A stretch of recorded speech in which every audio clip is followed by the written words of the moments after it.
Dog finds lost dolphins, and more true stories of amazing animal heroes. This is a nonfiction chapter book. There are 3 stories in this book. Cloud, a dog saving dolphins, Casey, a monkey that helps people, and a story about rats who find bombs.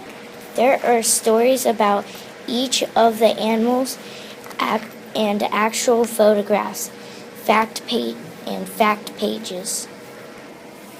Kids interested in animals, rescues, and heroes would have a great time reading this book.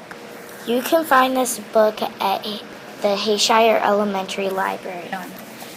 This book is reviewed by Lauren and Lily.